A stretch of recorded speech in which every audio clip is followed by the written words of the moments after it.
2024 ಅಲ್ಲಿ full demand ಅಲ್ಲಿ ಇರುವಂತ ಬಿಸ್ನೆಸ್ ಐಡಿಯಾ ನಾನು ಇವತ್ತಿನ ವಿಡಿಯೋದಲ್ಲಿ ಹೇಳ್ತೀನಿ.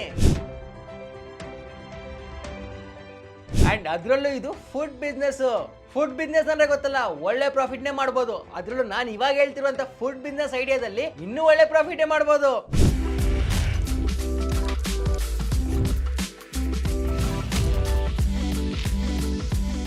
ನಾನು ಇವತ್ತಿನ ವಿಡಿಯೋದಲ್ಲಿ ಕ್ಲೌಡ್ ಕಿಚನ್ ನ ಹೆಂಗ್ ಸ್ಟಾರ್ಟ್ ಮಾಡಬೇಕು ಅಂತ ಹೇಳ್ತೀನಿ. ಈ ರೀಸೆಂಟ್ ಟೈಮ್ಸ್ ಅಲ್ಲಿ ಕ್ಲೌಡ್ ಕಿಚನ್ ಬಗ್ಗೆ ತುಂಬಾ ಜನ ಕೇಳಿರ್ತೀರಾ, ಯಾಕಂದ್ರೆ ಇದು ಫುಲ್ ಟ್ರೆಂಡಿಂಗ್ ಅಲ್ಲಿ ಇರುವಂತ ಬಿಸ್ನೆಸ್. ಕ್ಲೌಡ್ ಕಿಚನ್ ಅಂದ್ರೆ ಒಂದು ರೆಸ್ಟೋರೆಂಟ್ ಅಲ್ಲ, ಯಾಕಂದ್ರೆ ರೆಸ್ಟೋರೆಂಟ್ ಅಲ್ಲಿ ಹೋದ್ರೆ ನಾವು ಅಲ್ಲೇ ಡೈನಿಂಗ್ ಆಗ್ಬಿಟ್ಟು ತಿನ್ಕೊಂಡ್ ಬರ್ತೀವಿ. ಆದ್ರೆ ಕ್ಲೌಡ್ ಕಿಚನ್ ಅಲ್ಲಿ ಬರೀ ಆನ್ಲೈನ್ ಡೆಲಿವರಿ ಅಷ್ಟೇ. ನಾವು ಅಲ್ಲೇ ಹೋಗಿ ಕೂತ್ಕೊಂಡು ತಿನ್ನಕ್ಕಾಗಲ್ಲ, ನಾವು ಜಸ್ಟ್ ಊಟನ ಆರ್ಡರ್ ಮಾಡಬಹುದು, ಅದು ನಮ್ಮ ಮನೆಗೆ ಡೆಲಿವರಿ ಮಾಡ್ತಾರೆ. ಅಂಡ್ ಇನ್ನೊಂದು ಗುಡ್ ನ್ಯೂಸ್ ಏನ್ ಗೊತ್ತಾ, ಈ ಕ್ಲೌಡ್ ಕಿಚನ್ ನ ನಾವು ಮನೇಲೂ ಸ್ಟಾರ್ಟ್ ಮಾಡಬಹುದು. ನಾವು ಮನೇಲಾದ್ರೂ ಈ ಬಿಸ್ನೆಸ್ ನ ಸ್ಟಾರ್ಟ್ ಮಾಡಬಹುದು, ಯಾವ್ದಾದ್ರು ಕಿಚನ್ ನ ರೆಂಟ್ ಮಾಡ್ಕೊಂಡು ಕೂಡ ಈ ಬಿಸ್ನೆಸ್ ನ ಸ್ಟಾರ್ಟ್ ಮಾಡಬಹುದು. ಆದ್ರೆ ಈ ಬಿಸ್ನೆಸ್ಗೆ ಇನ್ವೆಸ್ಟ್ಮೆಂಟ್ ಕಮ್ಮಿ ಬಟ್ ಪ್ರಾಫಿಟ್ ಜಾಸ್ತಿ. ಬಟ್ ನೀವು ಯಾವ್ದಾದ್ರು ಕಿಚನ್ ನ ರೆಂಟ್ ಮಾಡ್ಕೊಂಡು ಈ ಬಿಸ್ನೆಸ್ ನ ಸ್ಟಾರ್ಟ್ ಮಾಡ್ತೀರಾ ಅಂದ್ರೆ ಆ ಏರಿಯಾದ ಲೊಕೇಶನ್ ತುಂಬಾನೇ ಇಂಪಾರ್ಟೆಂಟ್ ಆಗುತ್ತೆ. ಯಾಕಂದ್ರೆ ನೀವು ಯಾವ್ದಾದ್ರು ದೊಡ್ಡ ಹೈ ಎಂಡ್ ಏರಿಯಾದಲ್ಲಿ ಕಿಚನ್ ನ ರೆಂಟ್ ಮಾಡ್ಕೋತೀರಾ ಅಂದ್ರೆ ಅಲ್ಲಿ ನೀವು ರೆಂಟ್ ಜಾಸ್ತಿ ಕಟ್ಟಬೇಕಾಗುತ್ತೆ. ಇಲ್ಲ ನಿಮ್ಮ ಹತ್ರನೇ ಯಾವ್ದಾದ್ರು ಒಂದು ಜಾಗ ಇದೆ, ಇಲ್ಲ ಮನೇಲೆ ಸ್ಟಾರ್ಟ್ ಮಾಡ್ತೀನಿ ಅಂದ್ರೆ ನಿಮ್ಮ ಇನ್ವೆಸ್ಟ್ಮೆಂಟ್ ಕಮ್ಮಿ ಬೇಕಾಗುತ್ತೆ. ಅದ್ರಲ್ಲೂ ನಿಮ್ಗೆ ಚೆನ್ನಾಗಿ ಅಡುಗೆ ಮಾಡಕ್ ಬರುತ್ತೆ ಅಂದ್ರೆ ಇನ್ನೂ ಪ್ಲಸ್ ಪಾಯಿಂಟ್. ಇಂಥ ಸೂಪರ್ ಕ್ಲೌಡ್ ಕಿಚನ್ ನ ಹೆಂಗೆ ಸ್ಟಾರ್ಟ್ ಮಾಡಬೇಕು ಅಂತ ನಾನು ಇವತ್ತಿನ ವಿಡಿಯೋದಲ್ಲಿ ಹೇಳ್ತೀನಿ. ಅದಕ್ಕೋಸ್ಕರ ವಿಡಿಯೋನ ಕಂಪ್ಲೀಟ್ ಆಗಿ ನೋಡಿ. ಈ ವಿಡಿಯೋನ ನಿಮ್ಮ ಫ್ರೆಂಡ್ಸ್ ಫ್ಯಾಮಿಲಿ ಎಲ್ಲರ ಹತ್ರನೂ ಶೇರ್ ಮಾಡಿ. ನೀವು ನೋಡ್ತಾ ಇದ್ದೀರಾ freedom Kannada business YouTube channel. ನಾನು ನಿಮ್ಮ ಆಂಕರ್ ಕಿಶೋರ್.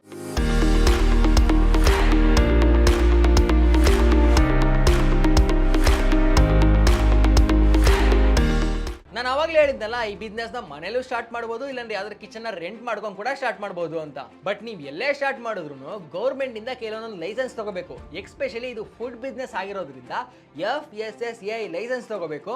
ಜೊತೆಗೆ ಕಮರ್ಷಿಯಲ್ ಕಿಚನ್ ಸರ್ಟಿಫಿಕೇಟ್ ಕೂಡ ತಗೋಬೇಕು. ಇಂಥ ಸೂಪರ್ ಆಗಿರೋಂಥ ಬಿಸ್ನೆಸ್ಗೆ ಎಷ್ಟು ಇನ್ವೆಸ್ಟ್ಮೆಂಟ್ ಬೇಕು ಅಂದ್ರೆ ಫಸ್ಟ್ ಇದಕ್ಕೆ ನಿಮ್ಮ ಸ್ಪೇಸ್ ಮೇಲೆ ಡಿಪೆಂಡ್ ಆಗುತ್ತೆ. ಅಂದ್ರೆ ನಿಮ್ಮ ಕಿಚನ್ ಸ್ಪೇಸ್ ನಿಮ್ಮ ಮನೇಲೇ ಇದೆಯಾ, ಇಲ್ಲಾಂದ್ರೆ ನಿಮ್ಗೆ ಗೊತ್ತಿರೋಂಥ ಜಾಗದಲ್ಲಿ ಇದೆಯಾ, ಇಲ್ಲಾಂದ್ರೆ ನೀವು ಯಾವ್ದಾದ್ರು ಹೊಸ ಜಾಗನ ರೆಂಟ್ ಮಾಡ್ಕೋತೀರಾ ಅದ್ರ ಮೇಲೆ ಡಿಪೆಂಡ್ ಆಗುತ್ತೆ. ನಿಮ್ಮ ಮನೇಲೇ ಈ ಬಿಸ್ನೆಸ್ ನ ಸ್ಟಾರ್ಟ್ ಮಾಡ್ತೀನಿ ಅಂದ್ರೆ ಓಕೆ, ಇಲ್ಲಾಂದ್ರೆ ಬೇರೆ ಯಾವ್ದಾದ್ರು ಕಿಚನ್ ನ ರೆಂಟ್ ಮಾಡ್ಕೋತೀನಿ ಅಂದ್ರೆ ಒಳ್ಳೆ ಫೆಸಿಲಿಟಿಗಳು ಪ್ರೊವೈಡ್ ಮಾಡೋ ಕಡೆ ನೀವು ಜಾಗನ ರೆಂಟ್ ಮಾಡ್ಕೋಬೇಕು. ಅಂಡ್ ಈ ಜಾಗಕ್ಕೆ ಒಂದ್ ತಿಂಗಳಿಗೆ ರೆಂಟ್ 15,000ದಿಂದ 1 ಲಕ್ಷದವರೆಗೂ ವೇರಿ ಆಗುತ್ತೆ. ಇದಕ್ಕೆ ರೆಂಟ್ ನಿಮ್ಮ ಕಿಚನ್ ಸೈಜು, ಕಿಚನ್ ಲೊಕೇಶನ್ ಅದ್ರ ಮೇಲೆ ಕೂಡ ಡಿಪೆಂಡ್ ಆಗುತ್ತೆ. ಇದು ಪ್ರಾಪರ್ ರೆಸ್ಟೋರೆಂಟ್ ಅಲ್ಲ, ಕಸ್ಟಮರ್ ಅಲ್ಲೇ ಬಂದು ತಿನ್ನೋಕ್ಕಾಗಲ್ಲ. ಅದಕ್ಕೋಸ್ಕರ ನಮಗೆ ಜಾಸ್ತಿ ಜಾಗನೇ ಬೇಕಾಗಿಲ್ಲ. ಜಸ್ಟ್ ಕಿಚನ್ಗೆ ಎಷ್ಟು ಜಾಗ ಬೇಕೋ ಅಷ್ಟು ಜಾಗ ಇದ್ರೆ ಸಾಕು. ಇದರ ಜೊತೆಗೆ ಇದಕ್ಕೆ ಬೇಕಾಗಿರುವಂತ ಕಿಚನ್ ಎಕ್ವಿಪ್ಮೆಂಟ್ಸ್ ಕೂಡ ತಗೋಬೇಕು. ಫಾರ್ ಎಕ್ಸಾಂಪಲ್ ಓವನ್ಸ್ ಆಗಿರ್ಬೋದು, ಸ್ಟವ್ಸ್ ಆಗಿರ್ಬೋದು, ರೆಫ್ರಿಜರೇಟರ್ ಆಗಿರ್ಬೋದು, ಫ್ರೀಜರ್ ಆಗಿರ್ಬೋದು, ಇಲ್ಲಾಂದ್ರೆ ಫುಡ್ ಪ್ರಿಪೇರಿಂಗ್ ಕೌಂಟರ್ಸ್ ಆಗಿರ್ಬೋದು, ಇವೆಲ್ಲ ಕೂಡ ತಗೋಬೇಕಾಗುತ್ತೆ.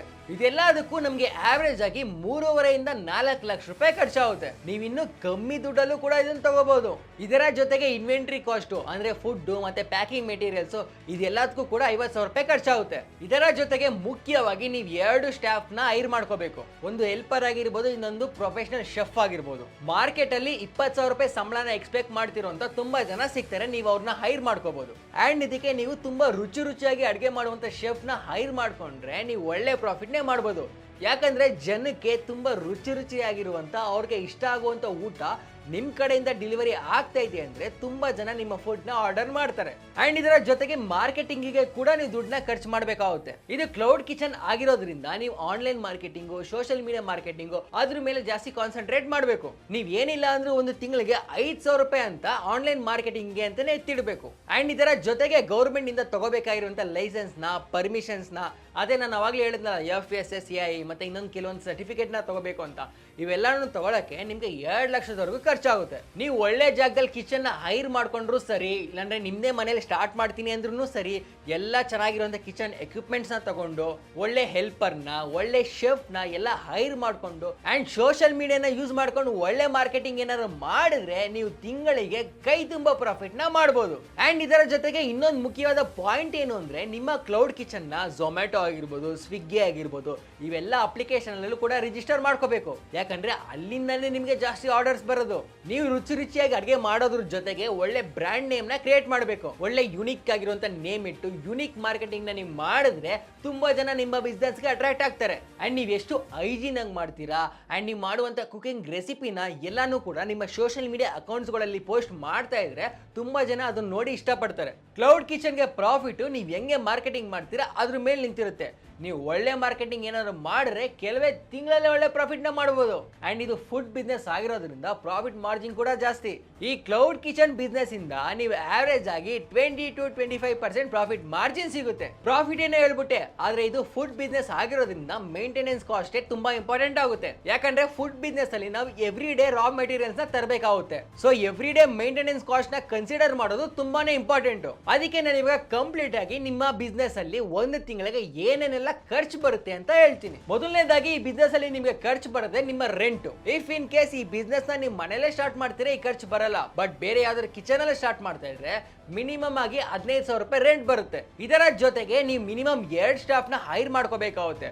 ಒಬ್ಬ ಸ್ಟಾಫ್ಗೆ 20,000 ರೂಪಾಯಿ ಸ್ಯಾಲರಿ ಕೊಟ್ರು 2 ಸ್ಟಾಫ್ ಇಂದ ನೀವು ತಿಂಗಳಿಗೆ 40,000 ರೂಪಾಯಿ ಖರ್ಚಾಗುತ್ತೆ. ಅಂಡ್ ನಾನು ಆಗ್ಲೇ ಹೇಳಿದ್ನಲ್ಲ ಈ ಬಿಸ್ನೆಸ್ಗೆ ಪ್ರಾಫಿಟ್ ಮಾರ್ಕೆಟಿಂಗ್ ಮೇಲೆ ನಿಂತಿರುತ್ತೆ ಅಂತ. ಅದಕ್ಕೋಸ್ಕರ ನೀವು ತಿಂಗಳಿಗೆ 5,000 ರೂಪಾಯಿ ಹಂಗೆ ಮಾರ್ಕೆಟಿಂಗ್ ಮೇಲೆ ಖರ್ಚು ಮಾಡಬೇಕು ಅಂತ. ಅಂಡ್ ಇದರ ಜೊತೆಗೆ ಯುಟಿಲಿಟಿ ಖರ್ಚುಗಳು ಕೂಡ ತಿಂಗಳಿಗೆ 5,000 ರೂಪಾಯಿ ಬರುತ್ತೆ. ಅಂದ್ರೆ ಕರೆಂಟ್ ಬಿಲ್ ಆಗಿರ್ಬೋದು, ವಾಟರ್ ಬಿಲ್ ಆಗಿರ್ಬೋದು, ಇವೆಲ್ಲ ಕೂಡ ಇನ್ಕ್ಲೂಡ್ ಆಗುತ್ತೆ. ನಾನು ಇದರಲ್ಲಿ ನೀವು ಫುಡ್ ನ ಪ್ರಿಪೇರ್ ಮಾಡ್ಬೇಕಾದ್ರೆ ಬೇಕಾಗುವಂತ ತರಕಾರಿ ಆಗಿರ್ಬೋದು, ಎಣ್ಣೆ ಆಗಿರ್ಬೋದು, ಬೇರೆ ಯಾವ್ದಾದ್ರು ರೈಸ್ ಆಗಿರ್ಬೋದು, ಈ ಖರ್ಚನ್ನ ಇನ್ಕ್ಲೂಡ್ ಮಾಡಿಲ್ಲ. ಯಾಕಂದ್ರೆ ಇದು ನಿಮ್ಮ ಬಿಸ್ನೆಸ್ ಹೆಂಗ್ ರನ್ ಆಗ್ತಿದೆ ಅದ್ರ ಮೇಲೆ ಡಿಪೆಂಡ್ ಆಗುತ್ತೆ. ನಿಮ್ಗೆ ಜಾಸ್ತಿ ಆರ್ಡರ್ಸ್ ಬಂದಿದ್ದ ದಿನ ಈ ರಾ ಮೆಟೀರಿಯಲ್ಸ್ ಖರ್ಚು ಜಾಸ್ತಿ ಆಗುತ್ತೆ. ನಿಮ್ಗೆ ಕಮ್ಮಿ ಆರ್ಡರ್ಸ್ ಬಂದಿದ್ದ ದಿನ ಈ ರಾ ಮೆಟೀರಿಯಲ್ಸ್ ಖರ್ಚು ಕಮ್ಮಿ ಆಗುತ್ತೆ. ಅದಕ್ಕೋಸ್ಕರ ನಾನು ಈ ಖರ್ಚನ್ನ ಇನ್ಕ್ಲೂಡ್ ಮಾಡಿಲ್ಲ. ಇದನ್ನ ಬಿಟ್ಟು ನಿಮ್ಗೆ ತಿಂಗಳಿಗೆ 65,000 ರೂಪಾಯಿ ಖರ್ಚು ಬರುತ್ತೆ. ಅಂಡ್ ಇದರಲ್ಲಿ ಪ್ರಾಫಿಟ್ ನ ಹೆಂಗೆ ಕ್ಯಾಲ್ಕುಲೇಟ್ ಮಾಡೋದು ಅಂದ್ರೆ, ಈಗ ಫಾರ್ ಎಕ್ಸಾಂಪಲ್ ನೀವು ಒಂದು ಮೀಲ್ ನ 15 ರೂಪಾಯಿ ಹಂಗೆ ಸೇಲ್ ಮಾಡ್ತಾ ಇದ್ದೀರಾ ಅನ್ಕೊಳ್ಳೋಣ. ಅದರಲ್ಲಿ 10 ರೂಪಾಯಿ ವೇರಿಯಬಲ್ ಕಾಸ್ಟ್ ಆಗುತ್ತೆ, ಇನ್ನು 5 ರೂಪಾಯಿ ನಿಮ್ಮ ಪ್ರಾಫಿಟ್ ಆಗುತ್ತೆ. ಹಿಂಗ್ ನೋಡಿದ್ರೆ ನಾವು ಒಂದು ತಿಂಗಳಿಗೆ 13,000 ಮೀಲ್ಸ್ ನ ಸೇಲ್ ಮಾಡಬೇಕು. ಸೊ ದಟ್ ನಾವು ಒಂದು ತಿಂಗಳಿಗೆ 65,000 ರೂಪಾಯಿನ ಸಂಪಾದನೆ ಮಾಡಬಹುದು. ನಾನು ಮೇಲೆ ಹೇಳಿರುವಂತ ಯಾವ್ದಾದ್ರು ಟಾಪಿಕ್ ಮೇಲೆ ನಿಮ್ಗೆ ಇನ್ ಡೀಟೇಲ್ ಆಗಿ ಇನ್ಫಾರ್ಮೇಶನ್ ಬೇಕು, ಇಲ್ಲಾಂದ್ರೆ ಬೇರೆ ಯಾವ್ದಾದ್ರು ಬಿಸ್ನೆಸ್ ಗಳ ಬಗ್ಗೆ ನಿಮ್ಗೆ ಕೋರ್ಸ್ಗಳು ಬೇಕು ಅಂದ್ರೆ ನೀವು ಫಸ್ಟ್ ಫ್ರೀಡಮ್ ಆಪ್ ನ ಡೌನ್ಲೋಡ್ ಮಾಡಿ. ಅಲ್ಲಿರುವಂತ ಮೆಂಟರ್ಸ್ ಗಳು ನಿಮ್ಗೆ ಕಂಪ್ಲೀಟ್ ಇನ್ಫಾರ್ಮೇಶನ್ ನ ಪ್ರೊವೈಡ್ ಮಾಡ್ತಾರೆ. ನಾನು ನೆಕ್ಸ್ಟ್ ಯಾವ ಟಾಪಿಕ್ ಬಗ್ಗೆ ವಿಡಿಯೋ ಮಾಡ್ಲಿ ಅಂತ ಕೆಳಗಡೆ ಕಮೆಂಟ್ ಮಾಡೋದನ್ನ ಮರಿಬೇಡಿ. ಈ ವಿಡಿಯೋ ನಿಮ್ಗೆ ಇಷ್ಟ ಆಗಿರುತ್ತೆ ಅಂತ ನಾನು ಅನ್ಕೋತಾ ಇದ್ದೀನಿ. ಈ ವಿಡಿಯೋನ ನಿಮ್ಮ ಫ್ರೆಂಡ್ಸ್, ಫ್ಯಾಮಿಲಿ ಎಲ್ಲರ ಹತ್ರ ಶೇರ್ ಮಾಡಿ. ನೀವು ನೋಡ್ತಾ ಇದ್ದೀರಾ freedom Kannada business YouTube channel. ನಾನು ನಿಮ್ಮ ಆಂಕರ್ ಕಿಶೋರ್.